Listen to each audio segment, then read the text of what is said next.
Quels sont les risques si je ne respecte pas la réforme de la facturation électronique?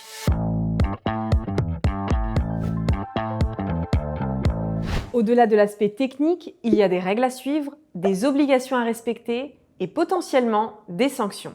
La réforme de la facture électronique est inscrite dans la loi de finances 2020 et renforcée dans la loi de finances 2022.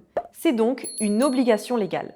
À partir du 1er septembre 2026 pour la réception et du 1er septembre 2027 pour l'émission, toute entreprise qui ne se conforme pas à la facturation électronique risque des sanctions. Selon les dernières communications de la DGFiP, les sanctions pourraient être les suivantes. Une amende de 15 € par facture non conforme avec un plafond de 15 000 € par an et par entreprise. Une amende de 250 € par transmission manquante ou erronée dans le cadre du e-reporting.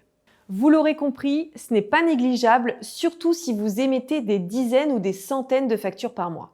Au-delà des amendes, il y a aussi des conséquences indirectes. Des retards de paiement si vos clients ne reçoivent pas les factures au bon format, une perte de temps pour rattraper les erreurs ou corriger des flux, une image de non-conformité qui peut nuire à votre crédibilité, des difficultés avec votre expert comptable qui devra gérer des données incohérentes. Selon MyUnisoft, un dirigeant sur deux n'a pas encore prévu de plan de mise en conformité. Autrement dit, une majorité d'entreprises risquent de se retrouver en défaut si elles ne prennent pas les devants en 2025. Voici 3 actions à mettre en place dès maintenant. Faire un audit de votre système actuel.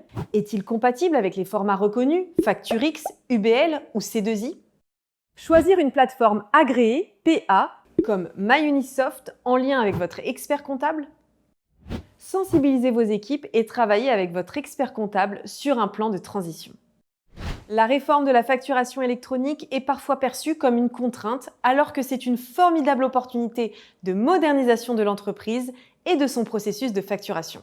Pour tout savoir et tout comprendre sur la facturation électronique, abonnez-vous à la chaîne YouTube de MyUnisoft.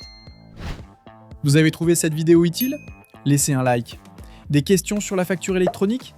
Posez-les en commentaire.